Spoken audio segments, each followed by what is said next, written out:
Guys good morning. म आज Mahendranagar bus park होटलमा बसेको छु हैन।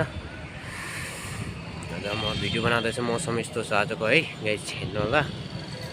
खासै छैन त्यस्तो मौसम पनि आज यस्तो छ, धेरै चिसो बढिरहेछ है। कहीँ त पानी पनि परिरहेको होला है। म चाहिँ यही महेन्द्रनगर उता बस पार्क अब है गाइज, उता यो बस पार्क छ नि पछाडिको, म घरै बस पार्कको ट्याक्कै सामने गेटमा दोकानमा बसेको छु म होटलमा हैन। तिमीलाई मैले खासै यो महेन्द्रनगर बजार बस पार्क यहाँनिर छ। आजको मौसम यस्तो छ गाइज हैन।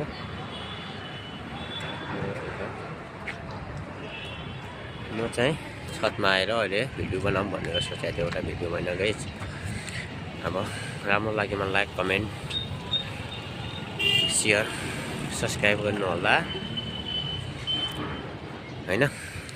यस्तै छ भिडियो मैले यसो बनाएर आज मौसमको अनुसारले आज क्यामेरा पनि खासै त्यस्तो लागिरहेको छैन मलाई नि। क्यामेरा त ठिकै छ होइन, तर पनि मौसम अनुसार के हो होइन मलाई नि थाहा छैन, त्यही भएर मैले भिडियो बनाइरहेको छु गाइज।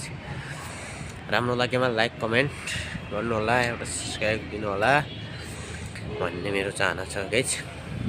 म आज महेन्द्रनगर बेलुकाको बस 3 बजे 3:30 बजे यहाँदेखि हिँड्छु। मैले टिकट काटेको मर्माको 1600 रुपियाँ भनेको, अनि 1600 रुपियाँमा मैले टिकट काटेको छु गाइज। अहिले भर्खरै काटेको होइन। 1600 रुपियाँ टिकट भन्नुभएको थियो अनि मैले काटिदिएको। अनि महेन्द्रनगर अहिले म बिहान 7 बजे पुगेको गाइज। अनि म यहाँ महेन्द्रनगरतिर छु। अनि मर्माको 1600 टिकट बढेको छ भन्ने छ, यसकारण नै चिसोमा के गर्दा बढेको थाहा छैन अझ गाइज।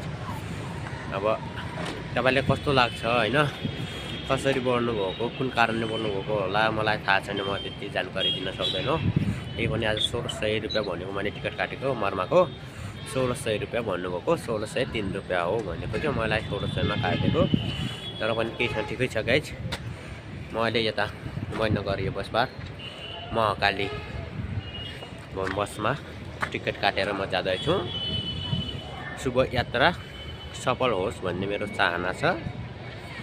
त्यसैमा साथसाथै तिहारको बेला राम्रो सफल होस् भन्ने मेरो चाहना छ। म घर जाँदैछु, गाउँ जाँदैछु आज। राम्रो लाग्यो भने लाइक कमेन्ट सेयर गर्नु होला गाइज। ल त गुड नाइट बाई। अहिले म दोस्रो भिडियोमा आउँछु फेरि ल।